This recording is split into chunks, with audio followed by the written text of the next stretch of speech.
This is the World Cup trophy.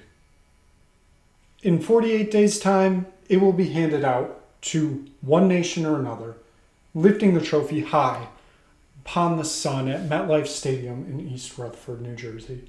But before we get there, there are plenty of games to be played.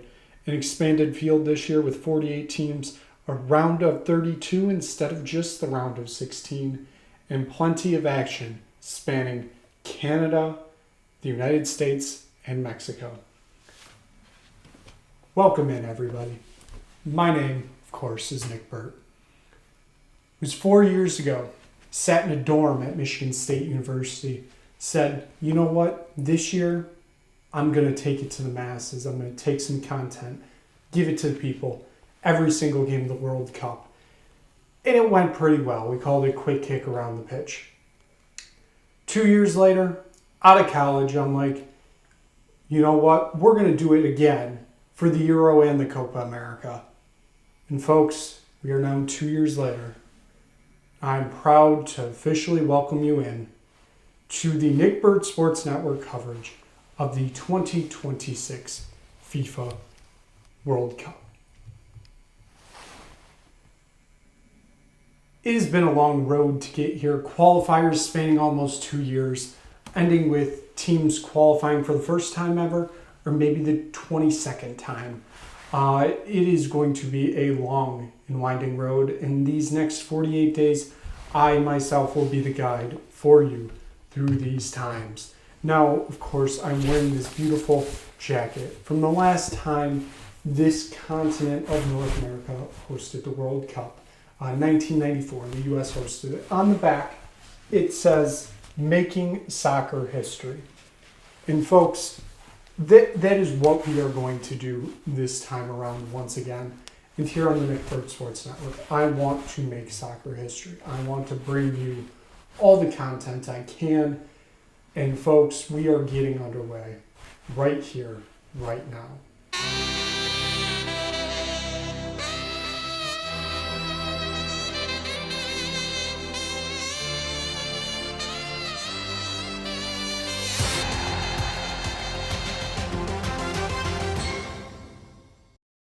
So welcome in. It is the first episode of a 48-day journey. I cannot wait to take you along with me here. I am so thrilled that this World Cup is back on our shores. And yes, there are plenty of controversies that are going into this, including ticket prices, travel fees, train tickets, all that kind of stuff. And that is just what FIFA is putting on. Obviously, there are geopolitical issues also at hand, but we're going to try to make this the greatest World Cup ever. I don't know if we're going to get there, but I am truly hopeful. As mentioned, FIFA trying out this new thing this year called expanding the tournament to 48 teams. Now, we're not big fans of expansion of tournaments here. Listen, I think this, yes, it's more football, but in the end, I don't think we need to expand it. Well, good thing they don't ask our opinions because FIFA is all about the money. And guess what? Having 48 teams in a World Cup means more teams, which equals more games, which equals more money. So we expanded, obviously, 48 teams, which means we've expanded groups. We have now 12 groups of 4 instead of what we used to have with 8 groups of 4. And you'll be saying, well, the knockout round math doesn't work there. You would be correct because now it will be the top 2 in each group advance on like they used to. And now we are going to have the top 8 third place finishers also advancing on to the new round of 32. You'll also be saying 8 teams in third place. Surely there's plenty of tiebreakers. Of course there's tiebreakers, and it's going to be a mess once we get to the final game of group stages. But folks, we'll figure out those when we get there. Let's just open up this tournament, give you kind of a brief idea of what we have coming for us. So let's just take a look at our groups. Coming up, obviously, show schedule. We will get more in depth with the groups over this next week is we will go through all 48 teams. I will give you what you need to know about them, all the players, all the coaches, their schedules. It's going to be incredible content. Let's get into it here, though. Group A, you're going to have one of your hosts here in Mexico. This will be their 18th World Cup. Best finished quarterfinals. Now you'll notice those 2 years, 1970 and 1986. Now what is special about those years? Oh, those just happen to be the 2 years that Mexico hosts the World Cup themselves. So is Mexico in for another run here at a World Cup that they are hosting? That I believe they will have home field advantage if they finish first in the group up until that quarterfinal stage. It's going to be something interesting to watch here. They obviously make it in because they are a host here, so that means they get automatically qualified. They did not have to go through qualifiers, so hey, they really haven't played much competition coming into this match. I know there's a lot of friendlies thrown in there. Look at South Africa, who have qualified for their 4th World Cup. The host in 2010 qualify for the World Cup for the first time since 2010. They've been doing halfway decent in Africa these past few years. Obviously, this is a team that's trying to work their way back up onto the world stage. What better way to do that than at a World Cup? They're looking to make it out of the group stage for the first time ever. We go to one of the 2002 co-hosts, I should say, South Korea, making their 11th appearance in the World Cup.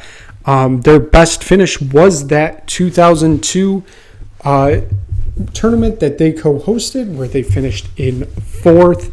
Obviously going to be led by Heung-min Son, the captain, still looking for that first major trophy with South Korea. Is it going to happen at this tournament? I'm not 100% positive that it will, just because the competition is endless here. And then finally, rounding out Group A is Czechia, coming out of UEFA, their 10th overall World Cup appearance, and that, of course, includes appearances as Czechoslovakia. They finished runners-up as Czechoslovakia in 1934 and 1962. Will this be another year for them to get out of the group stage? It sure looks like they have a good chance of doing that. We'll move on to Group B. We have our second co-host here, and that is Canada, who will be playing all their group stage games in the Great North. Their 3rd World Cup appearance. Now, the big storyline here is they've never won a game at the World Cup. They qualified in 2022. They qualified in 1986, did not win a game in either of those tournaments. In 1986, they didn't score a goal, so they scored their first ever goal in World Cup competition just 4 years ago. Will the pressure get to Canada hosting on a home field, or will they finally get their first win in World Cup play, and who knows, maybe even advance on to the round of 32? We take a look at Bosnia and Herzegovina, who have qualified for their second tournament. Their first one was in 2014. They qualified via one of the UEFA playoffs, where they knocked out 4-time champions Italy in the final in a penalty shootout. That means Italy, once again, not here at a World Cup. Sorry to spoil it for you Italians who did not know that. I'm sure you all did, though. Bosnia, though, played really well in those playoffs to get qualified here. They also will be looking for their first knockout competition, given they have only qualified once and got knocked out in the group stage that year. We move on to our last host of the World Cup, and that is Qatar. That did not do well at all in the World Cup in 2022, becoming only the second host nation to be knocked out in the group stage. The first one was South Africa in 2010.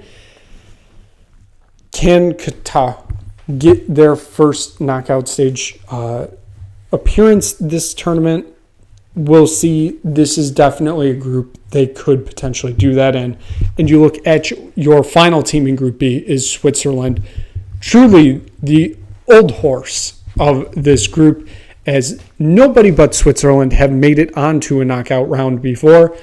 Switzerland's best finish was the quarterfinals 3 times, and that was in 1934, 38, and 54. So it has been a while since they have made the quarterfinals. In their 13th appearance, though, could this be the magic number that gets them back to the quarterfinal? We move on to Group C, and that is where you are going to see one of your favorites in this tournament, and that is Brazil. Of course, the CONMEBOL darlings. One of the greatest teams in South Africa. Maybe the greatest. I mean, they do have the most World Cups, or at least tied for it, I should say. Currently coming in their 23rd World Cup, which if you do the math there, that of course means they have qualified for every World Cup that has taken place. 5-time champions, won in 1958, 1962, 1970, 1994, the last time it was in America, and 2002. Can they break that 24-year streak and bring home a 6th World Cup to Brazil? We go back to the Cinderellas of the 2022 tournament in Morocco, who may be as good, if not better, than they were in 2022.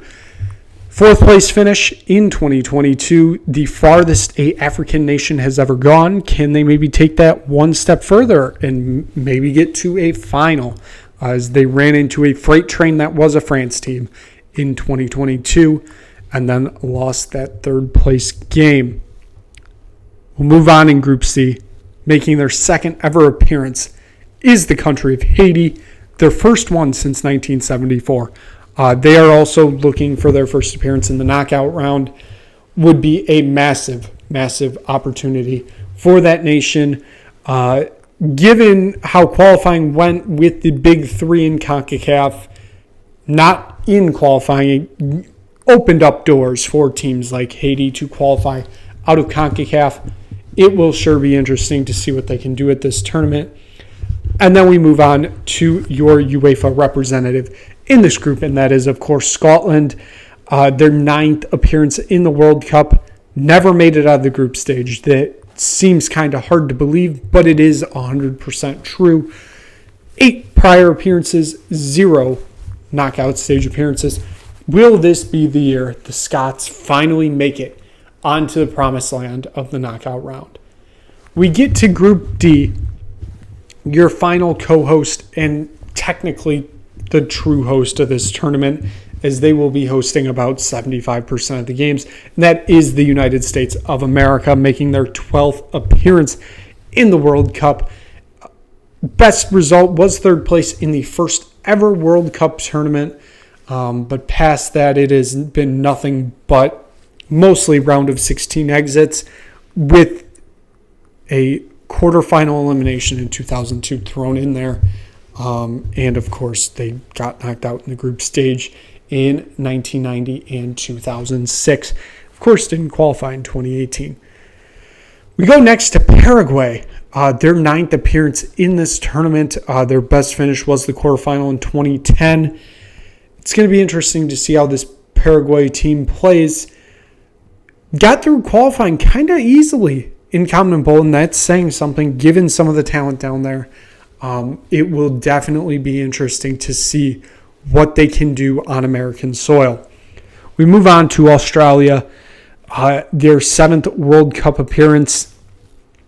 I believe this is their 4th straight, if I am thinking back correctly. Maybe their 5th straight. They're looking for another appearance in the knockout stage. They've made it twice, round of 16, 2006, and 2022. Of course, getting to the round of 16 is going to take an extra win this year in the knockout stages. But can Australia maybe go on a run here? I personally don't see it. Well, the predictions are a long ways away. But it's going to be interesting to see how this Australia team plays plays out.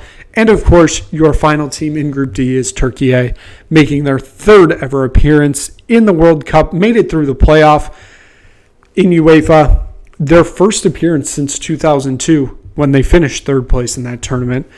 It always seems like with the Euro, when that comes around, they always pick Turkey as the dark horse, and then Turkey kind of sucks. I'm not seeing a lot of talk about Turkey being a dark horse this year in the World Cup, but they might be a dark horse. I'll just leave it at that. That is Group D. We'll move on to Group E, and you have, of course, just a great German team. 4-time champions.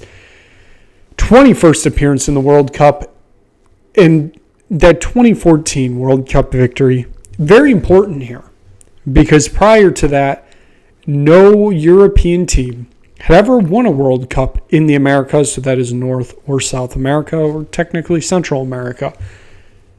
They broke the mold technically. Will they do it again? That is the real question coming into this tournament. Julian Nagelsmann still at the helm of this German team. For how much longer, we're not really sure. But Germany looking for a repeat of that 2014 team and tournament to try to win their 5th World Cup title, tying them, of course, with Brazil. We move on. Debutantes, our first debutant of this tournament, and like I mentioned with Haiti, with the big 3 not in qualifying, it opened doors. It opened doors for a team like Curacao to qualify for their first ever World Cup, the smallest nation ever to qualify for a World Cup. Current FIFA ranking is 82. They will be led into the tournament by 79-year-old manager Dick Advocat, who will be also the oldest manager ever to manage a World Cup game. Not expecting much out of the Blue Wave, but this is a tournament of upsets, and you never know what can happen. We move on to the Ivory Coast, a team that is qualified for their 4th World Cup, never made it out of the group stage. With this group, I think they have a okay chance of making it to the round of 32 and getting to that first knockout stage ever for their country. And we move on to Ecuador, who have qualified for their 5th World Cup. I believe that is the least out of the CONMEBOL countries, and of course there's only 10 countries there. So kind of a little bit surprising whenever they get here. Obviously they've been good for the past few tournaments. Looking to top that round of 16 finish in 2006. Maybe they can go one step further here to the quarterfinal. We move on to Group F. Is this the year for the Netherlands? The bridesmaids, they're never the bride. 3 runner-up finishes. I believe that is most of any country that has never won a World Cup. Is this the year for the Orange, the Dutch? It sure seems like they have a team that could potentially do it. Are they the greatest team the Dutch have ever put out? Absolutely not. But this is a tournament about longevity, and that could possibly mean this could be the Dutch's year. We move on to Japan, who have made another World Cup, their 8th, which is kind of hard to believe that their first appearance was in 1998. So they are just on a run here. They have found consistent success in the AFC. They're looking to take it one step further this year. The past 2 tournaments, they've made it to the knockout round and have been knocked out in the round of 16. They also got knocked out in the round of 16 the year they co-hosted with South Korea in 2002 and 2010 in South Africa, I should say. Will this be the year for Japan to finally take that next step and be the next Asian nation to appear in a quarterfinal game? Move on to Sweden, a team that, if you look at how they qualified, finished bottom of their group in their qualifying group, went through the playoff because of Nations League coefficient, and what did they do in that playoff? They just went ahead and won it. they've qualified for their 13th World Cup. Finished runners-up in 1958 to that Brazil team that won their first World Cup that year. But in recent times, I believe their best ever finish was in America in 1994. Could this be another run for the Swedish in the Americas? We'll have to wait and see. We move on to Tunisia, coming out of Africa. Their 7th appearance, have never made it out of the group stage. Will definitely be a team to watch in this group, although I think they are kind of the worst of this group. It might be a tough challenge for them to break that group stage hold. We move on to Group G. You have Belgium here. Of course, the golden generation kind of is come and gone. Yes, there are still a few lingering players. Does that mean this is their tournament? I don't think so. I think they're a bit too old at this point. But that's the magic of the World Cup. You never know what could happen. Egypt, led by, of course, Mohamed Salah. Where's he going in the summer? That's always a question to ask. He won't be focused on that, though. He will be focused on getting this Egypt team out of the group stage and potentially to their first knockout stage since 1934. That would be absolutely monumental for him, of course. One of the greatest Egyptian players of all time. Hasn't won a trophy with Egypt, which is hard to believe given how dominant they used to be in the African Cup of Nations. It's going to be interesting to see how Salah carries this team come this tournament. You get Iran, who, of course, have a lot of political things around them, including moving their base camp to Mexico. They are here. They will be here. 7th appearance in the tournament, looking to make it out of the group stage for the first time ever. And I do think they may have the group to do that. As there are a few teams in here I think that can pick off. And then you get New Zealand, who are making their 3rd ever World Cup appearance. There is something special about this appearance, though, for the Oceania Football Conference, or Confederation, I should say. All previous World Cups, they were not guaranteed a bid into the World Cup, but because we expanded to from 32 to 48 teams, they've finally got their first auto bid into the World Cup. New Zealand did not have to go through the Intercontinental Playoffs to qualify.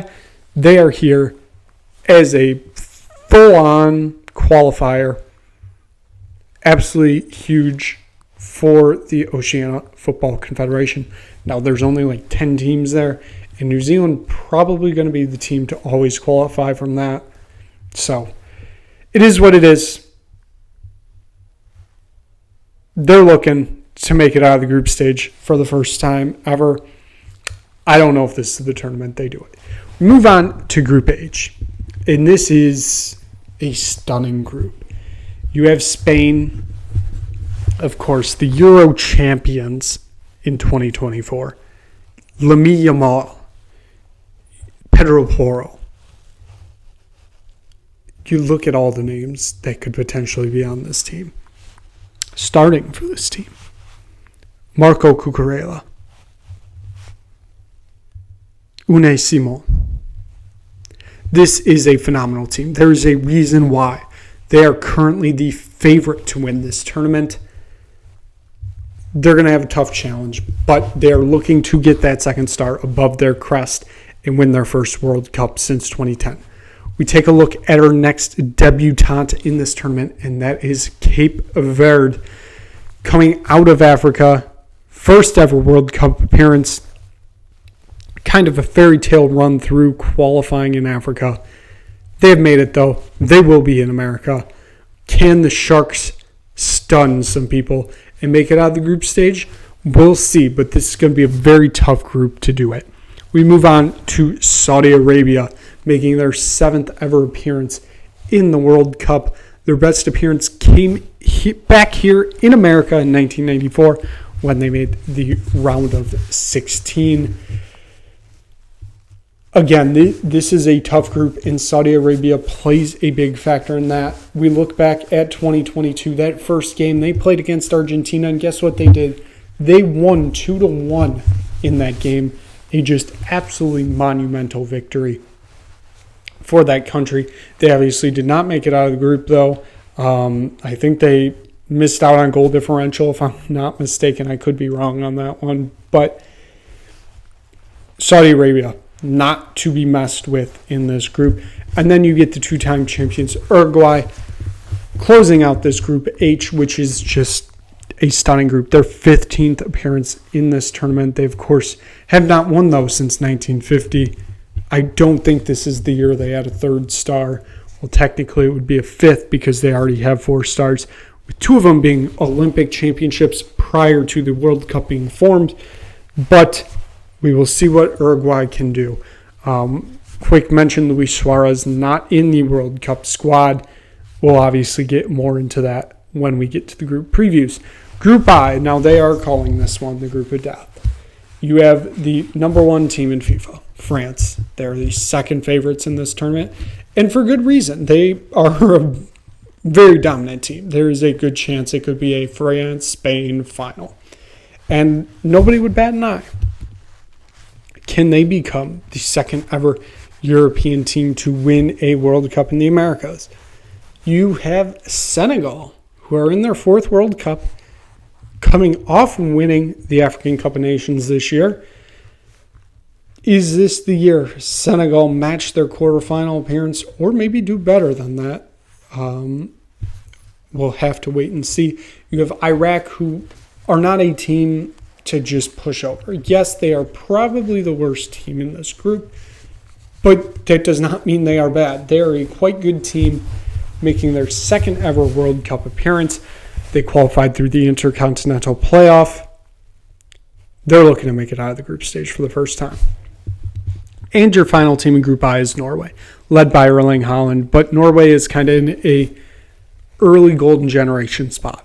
It is going to be very interesting to see how this team plays out in their first World Cup since 1998, when, of course, Erling Haaland's father was the main man of that Norway team.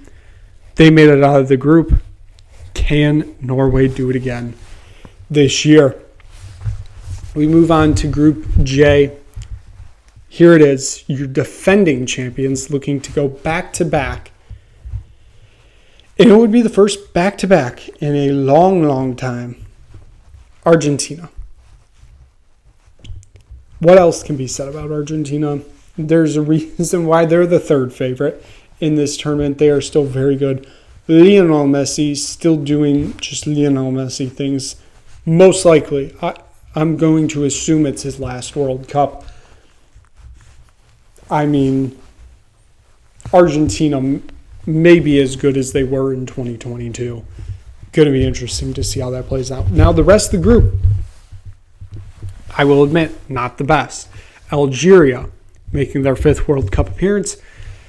They only made it out of the group once in those previous 4 appearances, and that was in 2014. They made it to the round of 16. Can they do that again? Austria, 8th appearance in the World Cup. I think they are the 2nd best team in this group. They're not going to match that 3rd place finish in 1954, but I think it would be respectable for them to get to the round of 16 if they can do it. And you have another debutante here in Jordan coming out of Asia. Another just kind of fairy tale run to qualify for the World Cup. They knocked off some of the bigger names in Asia to get here. It's always interesting to see how a debutante plays in a World Cup. I'm always interested to see how that goes. They may not be the best, but it's still going to be interesting to see how that plays out. We move on to Group K. Portugal, of course, Cristiano Ronaldo. Will he have a starting role in this World Cup? That's always a question that needs to be asked. The Democratic Republic of Congo, your 2nd Confederation Cup. Well, not Confederation Cup. That is something else. Intercontinental Playoff qualifier. They're in their 2nd ever World Cup. Looking to make it out of the group stage. Again, with that third place potential. Maybe. I don't think they end up doing it, though. This may be one of the groups that only has 2 teams come out of it. And I believe this is your final debutant of this tournament, and that is Uzbekistan, once again coming out of Asia. Going to be interesting to see how that plays out because, of course, playing in Asia, a lot different than playing teams like Portugal and Colombia. And, of course, Colombia in their 7th appearance in the World Cup. James Rodriguez, this is the last dance for him. I believe he is retiring after the World Cup. A lot of things happened with him at Minnesota United and the MLS. His 4 months there, it seemed. Can he get him back to a quarterfinal? One final dance for James Rodriguez. We get to Group L, your final group. Of course, the 3 lions on a shirt. Jules Rimet is still gleaming. It's now 60 years of hurt, but it's never going to stop them dreaming. 17 appearances, 1 title. Is this the year football comes home? Croatia, another team just like Belgium. The golden generation is kind of faded. Luka Modric, I believe this is his last dance also, as from what I've seen, is retiring after the World Cup. Runners up in 2018. Believe they finished in 3rd place in 2022. Can they get one more run with the golden generation? Team that has qualified for 7 World Cups. I believe all of them they have been eligible for since they became a country. It's going to be interesting to see how that plays out. Ghana, a great country. 5th World Cup appearance. I believe this is their 2nd straight because I do not believe they qualified for 2018. Quarterfinals in 2010, of course, the Luis Suarez handball in extra time. Just a absolute disgusting moment of football. I get why he did it, but just a disgusting moment of football. We were robbed of Ghana making it to the semifinals. I don't think they have the team to make a run like that again. We'll see, though. Magic does happen in the World Cup. And, of course, your final team here is Panama. Their 2nd World Cup appearance. First one was in 2018. Will they be able to make it out of the group stage? It will be interesting to see how that plays out, just given that this is a group where they could potentially win a game and maybe draw another. So with that, those are your 48 teams for the World Cup. We will be back tomorrow. We will preview groups A and B, give you full breakdowns of rosters, everything else you need to know, match schedules for those 2 groups. And we'll get into a lot more. So thank you so much for watching this first episode of the, wasn't a so quick kick around the pitch. Make sure you click like, make sure you click subscribe, tell anybody you know about it. Because like I said, it is basically 48 straight days of content here on the Nick Bird Sports Network. So thank you so much for watching. We will see you again soon for another World Cup preview here on the Nick Bird Sports Network.